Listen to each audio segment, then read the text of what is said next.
Hello dear students, तो JEE main का 2026 का प्रोबेबिलिटी का ये बहुत ब्यूटीफुल प्रॉब्लम है।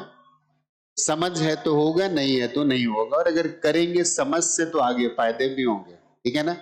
हाँ, फॉर्मूला वाली अप्रोच तो नहीं काम करने वाली। बिल्कुल बहुत अच्छा क्वेश्चन है, ध्यान से सुनना, सीखने के लिए सुनना, not to calculate the answer. ठीक है ना? क्वेश्चन बोल रहा है bag contains 10 balls out of which k are red and 10 minus k are black.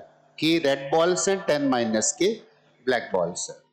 where 0 less than or equal to k less than or equal to 10, मतलब k 0 भी ले सकता है, 10 भी ले सकता है।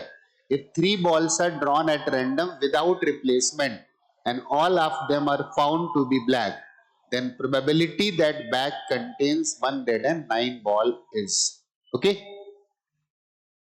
इस बार उसने ऐसा नहीं पूछा है कि बॉल ड्रॉ करने की प्रोबेबिलिटी, उल्टा पूछ रहा है कि बैग के कॉम्बिनेशन में क्या है इस बात की प्रोबेबिलिटी।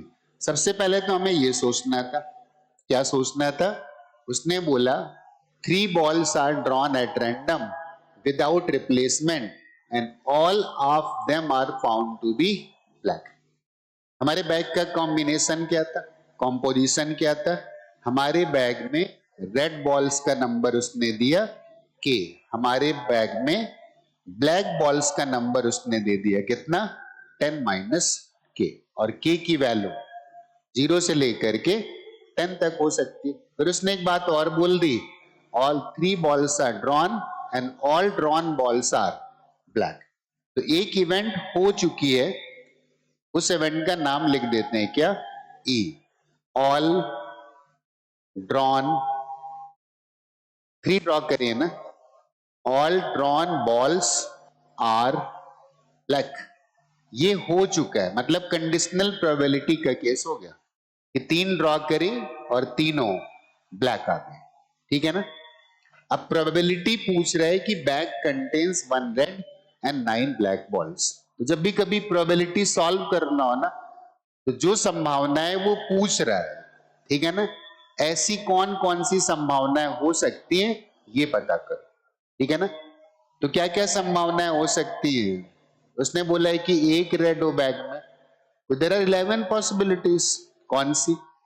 वैसे टोटल की बात कर रहा हूं, अगर कंडीशन अप्लाई ना करता तो बैग में 0 रेड हो सकता है, 10 ब्लैक हो सकती है, 1 रेड हो सकता है, 9 ब्लैक हो सकती है, 2 रेड हो सकता है, 8 हो सकती है। ये सारी संभावनाएं हैं। लेकिन वहां पे उसने एक बात बोली, ही हैज ऑलरेडी अकर्ड। ठीक है ना?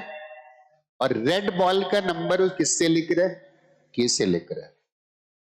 तो सारी संभावना बेस थ्योरम है, लेकिन मैं और इजीली सोचने की कोशिश करूंगा कि मैं सारी संभावनाओं को नीचे लिखूंगा, राइट, और अपने फेवर वाले ऊपर लिख दूंगा। ठीक है ना? तो अगर 3 ब्लैक आ चुकी हैं तो बैग का कॉम्बिनेशन क्या हो सकता है? No red, 1 red, 2 red, 3 red, 4 red, 5 red, 6 red, 7 red. 8 red नहीं हो सकता है। क्यों? 8 रेड होगा तो 2 ब्लैक होनी पड़ेगी। तो मैं सारी संभावनाओं को नीचे लिखूंगा। सुनना कैसे? हमारी एक संभावना है जिसकी प्रोबेबिलिटी उसने पूछी है, मैं उसको लिख देता हूं क्या? पहले पूरी लिखनी चाहिए समझने के लिए। तो पूरी का मतलब है कि बैग में एक रेड बॉल भी ना हो विथ सम प्रोबेबिलिटी, राइट। और तब भी हमने क्या किया? तब भी हमने इवेंट को अकर करा लिया।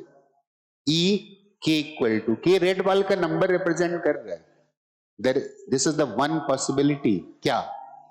कि बैग में एक भी रेड नहीं, एक भी रेड नहीं है with some probability, then all the 3 drawn balls are black. एक कॉम्पोजिशन हमारे बैग का ये हो सकता है, नो रेड बॉल। ठीक है ना? दूसरा क्या हो सकता है? बैग में एक रेड बॉल थी और तब वो अकर कर जाए कि नहीं 3 ड्रॉन बॉल आर ब्लैक। एक मैंने पहले डिफाइन कर दिया, तो दिस इज के इक्वल टू 1। एक संभावना ये हो सकती। ठीक, फिर मैं बोल देता विथ सम प्रोबेबिलिटी बैग में 2 रेड बॉल्स थी और तब जाकर के तीनों ड्रॉन बॉल्स ब्लैक आ गई। ऐसे कैसे, कैसे करते करते क्या लिखना? No red, 1 red, 2 red, 3 red, 4 red, 5 red, 6 red and 7 red. इसके बाद रुक जाएंगे तो आखिरी वाला जो टर्म आएगा वो आएगा कि बैग में 7 रेड बॉल्स हो जाएं with some probability and then all the 3 drawn balls are black। तो 7 रेड हैं अकर कर चुका है with some probability, तब इस बात की probability की 3 drawn ball ब्लैक आ गया। इसका मतलब 3 ड्रॉन बॉल ब्लैक आ गई हैं, इतनी संभावनाओं के साथ आ सकती। These are all the total possibilities. लेकिन हमारे मतलब क्या था? हमारे मतलब क्या था? एक रेड बैग में होनी चाहिए और 9 ब्लैक। इसका मतलब मैं बोलूं, मेरे मतलब क्या एक्चुअली ये वाला था, ये वाला। हमारे क्वेश्चन के मतलब क्या था कि विथ सम प्रोबेबिलिटी एक रेड बॉल और तब सारी की सारी ब्लैक ऑलरेडी ड्रॉ कर चुके। एक रेड हो विद सम प्रोबेबिलिटी और तब 3 बॉल ड्रॉ करने की प्रोबेबिलिटी और तीनों की तीनों रेड हो जाए। सोच का खेल है केवल, ठीक है ना? यहां पे क्या ही रटेंगे। प्रोबेबिलिटी एक इंट्यूटिव टॉपिक है, हमें सोचना पड़ता है, ठीक है ना? नीचे कितने टर्म्स आ रहे? आई थिंक नीचे 8 टर्म्स आएंगे, क्योंकि 0 से स्टार्ट होता है 7 तक जाता है। अब हम आते हैं दूसरे वाले पार्ट पर। क्या क्या संभावनाएं बैग की हैं? तो मैं ऐसे बोल सकता हूं, बैग में 0 red 10 black, 1 red, 2 red, 3 red, 4 red, 5 red, 6 red and 7 red. और ब्लैक के लिए क्या बोल सकते हैं? 9 8 7 6 5 4 3। इनमें से कोई भी पॉसिबिलिटी एक दूसरे के ऊपर ओवरलैप नहीं करेगी। ओवरलैप का मतलब कोई बायसिंग नहीं है, सारी संभावनाएं बिल्कुल एक जैसी। इनमें से कोई एक संभावना अगर हमें चूज करनी हो तो there are 1 way out of 8, मतलब कोई भी एक चूज करूंगा तो 1/8 से। तो मैं इतना बोल सकता हूं, क्या बैग में एक रेड बॉल है विथ 1/8 प्रोबेबिलिटी, एक भी नहीं है विथ 1/8 प्रोबेबिलिटी, 2 रेड है विथ 1/8। इसका मतलब है बैग में एक रेड है, प्रोबेबिलिटी 8 ही केसेस तो बने ना हमारे पास, सब इक्वली लाइकली है। 0 रेड होगा प्रोबेबिलिटी 1/8, 1 रेड होगा प्रोबेबिलिटी 1/8, ये सारी की सारी प्रोबेबिलिटीज 1/8। इससे हमारा एक फायदा हो गया है। और क्या फायदा हो गया? ये सारी वैल्यूज 1/8 आ रहे हैं, तो ये सारी वैल्यूज को तो कैंसिल कर दें। अब हमारे पास जो ऊपर बचा वो सिर्फ इतना बचा। क्या बचा? हमें जो प्रोबेबिलिटी निकालनी थी, तो probability that 3 drawn balls are black provided there was 1 red ball।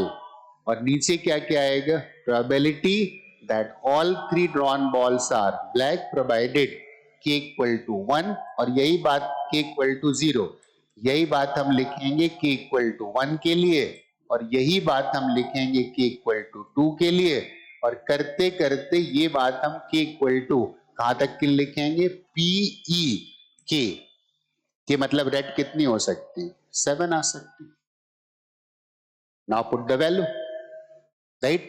Bag में एक रेड था तो 9 ब्लैक होंगे, मतलब ये पहला वाला केस है। दूसरा वाला 0 10 1 9 2 8 3 7 4 6 3 5 5 5 6 4 7 3। मतलब मैं अगर ये लिखना चाहूं कि बैग में एक रेड था, तो एक रेड वाला केस ये था, तो उसमें से 9 ब्लैक थे, उसमें से 3 निकालनी है, तो दिस विल बी 9C3। यहां पे लिखना बैग में एक भी रेड नहीं था, तो उस केस में 3 बॉल ब्लैक निकालनी, दिस विल बी 10C3। फिर इसके बाद ये वाला बैग में एक रेड था तो 9 क्या था? ब्लैक, उसमें से क्या करना है? 3 ब्लैक बॉल निकालनी। इसके बाद आएगा 8C3, ऐसे लिखते चले जाओगे। आखिरी में क्या आएगा? आखिरी में 3 ब्लैक बॉल्स थे और तीनों निकालनी है, दिस विल बी 7C3। अब जो लोग इनके बारे में जानते हो थोड़ा इजीली सॉल्व कर सकते हैं, बट आज प्रोबेबिलिटी के लेक्चर में इस पे नहीं जाना चाहता हूं, तो बेटर सजेशन है कि वैल्यूज ही पुट कर लेते हैं। वैल्यूज पुट कर लेते हैं तो यहाँ पे क्या आने वाला है, मैं इसमें से कोई भी टर्म सॉल्व करूंगा तो एक ऊपर 9 फैक्टोरियल आएगा, यहाँ पे 6 फैक्टोरियल, 3 फैक्टोरियल, नीचे के सारे टर्म लिखते हैं 10 factorial, 7 factorial and 3 factorial, 9 factorial, 3 factorial, 6 factorial, और ऐसे करके हमें सारे के सारे सॉल्व करना, ठीक है ना। तो इन सबको सॉल्व करेंगे तो हमारा डिजायर्ड आंसर आ जाएगा, और वो आंसर आता है कितना, आई थिंक ये रिजल्ट आएगा ये वाला 14 डिवाइडेड बाई 55। टाइम वेस्ट नहीं कर रहा हो तो मैं नहीं देख रहा हूं, अदरवाइज इसको भी सॉल्व करने की इजी मेथड से, हाँ बेसिक मतलब था कि इसको कैसे समझना है। अच्छा क्वेश्चन था, आई थिंक एंजॉय भी किया होगा।